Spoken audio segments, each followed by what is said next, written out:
Vishnu Padaya Krishna Pristaya Bhulay Shmari Bhakti Vedanta Swami Namane Namaste Saraswati Devi Guruvani Pacharni Visheshi Shrivani Pastaki Deshi.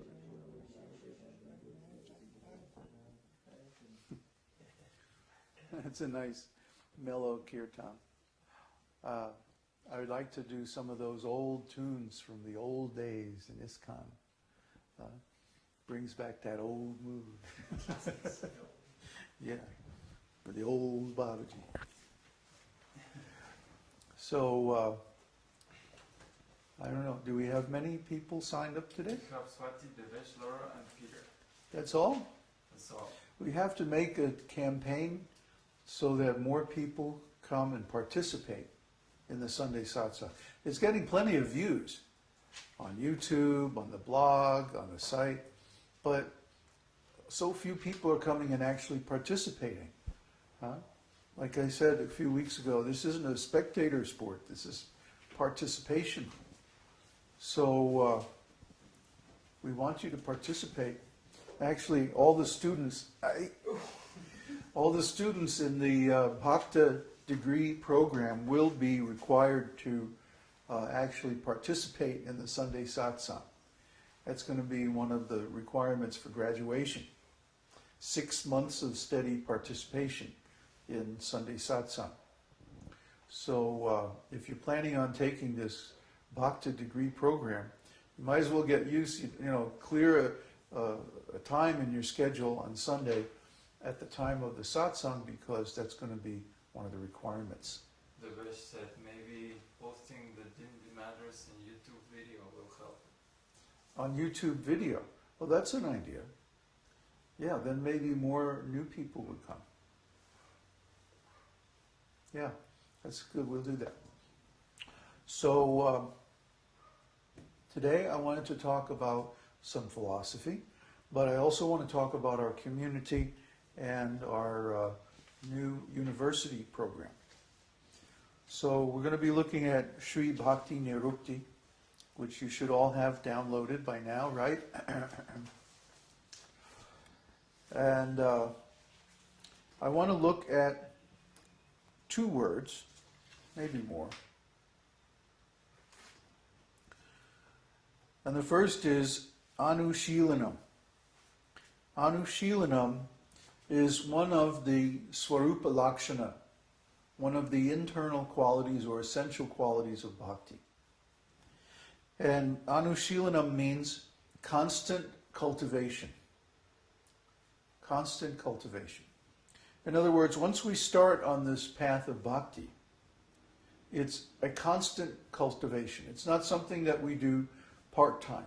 It's something that we do all the time. It's an attitude. It's a way of approaching and living our life. It's not just like, we go to church on Sunday morning and then we put on our nice clothes and our good behavior, and then the rest of the week we're just like an ordinary slob. No. It is that bhakti is an attitude toward living life as service to Krishna. Can you go water the dogs, please? I can't water him, he's too far away. Oh, that's the one on the other side? You already know the voices. Yeah, right. You can't tell the dogs without a program around here. You know where's the document on the spiritual practices? It's not there. What's that? This document? No, it's in books. Oh, in books. Yeah, it's a book. I'm working on a book. Okay, so Anuśilanam means constant cultivation.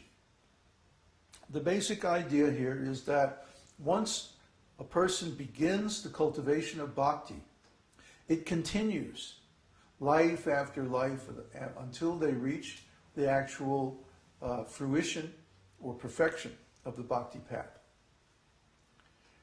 How does a person become attracted to bhakti?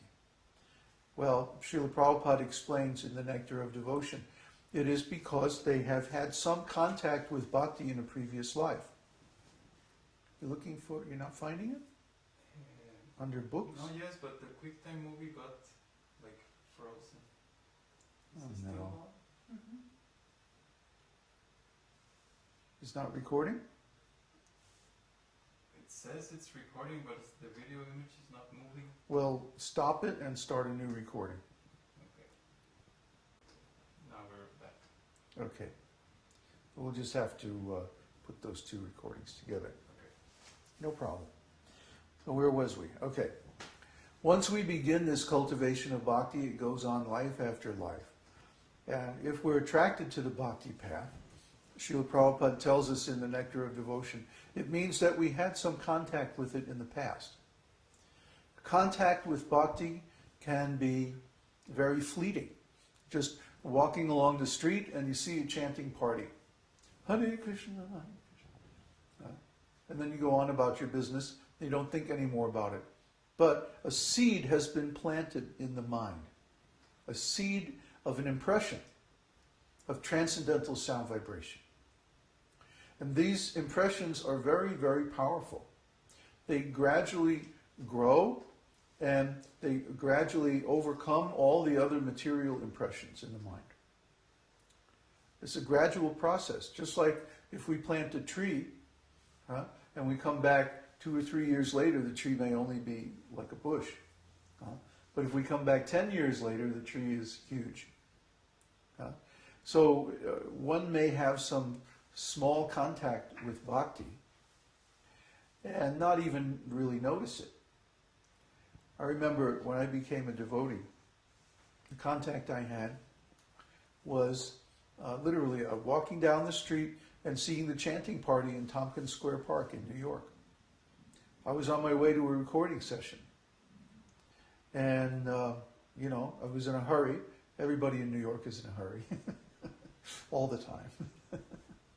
So I didn't spend much time. I just looked at these strange saffron-clad people chanting and playing kartals and like that. And I said, oh, cool, another Greenwich Village happening. And then I went on about my business. But shortly after that, I got a strange obsession with going to the West Coast. I had to go to the West Coast. Something was happening out there and I wanted to be part of it. I kept seeing my friends coming back from the West Coast wearing all kinds of wild colors and long hair and with a sparkle in their eye. So I said, I got to check this out. So, long story short, I went out to the West Coast and I wound up living just up the street from the Hare Krishna temple. So there was no way that I could avoid seeing the devotees, contacting the devotees, and as a starving hippie musician, going to Sunday feast and eating as much prasadam as I could hold. So that's how my devotional service began. And this is everybody's story. Everybody has some small contact with devotional service in the beginning. And then that contact grows into association. And once that association begins, basically it goes on increasing and the service increasing more and more and more until you go back to Godhead. Why? Because Krishna has decided that your term of existence in this material world is over. It's finished. So he brings you in contact with the devotees, brings you in contact with his holy name and the process of bhakti. And so that bhakti process grows, if necessary, over several lifetimes. But, once it starts, it's inevitable. So, resistance is futile. You might as well just surrender and go all the way in this lifetime and get your release from the material existence, which is full of suffering. So Anuśilanam means constant cultivation, and it has 2 divisions. Sādhana-rūpa, and Sādhana-rūpa includes vaidhī bhakti and rāgānuga-bhakti. And kārya-rūpa, the effects that manifest upon attainment of the stage of bhāva. You look like you missed something. Yeah, can you repeat it one more time? Oh, too fast. Well, I'm going to go back over it. Okay, so the cultivation of Anuśilanam The constant cultivation of bhakti has two main divisions. Vaidhī bhakti is devotional service according to the rules and regulations of the scriptures. The rules and regulations of the scriptures can be viewed in a simple way or they can be viewed in a detailed way. But the simple way is that we should always remember Krishna. Somehow or other, always remember Krishna. Never forget Krishna. Always serve Krishna. Somehow or other, directly or indirectly. That's Vaidhī Bhakti. That's the essence of Vaidhī Bhakti.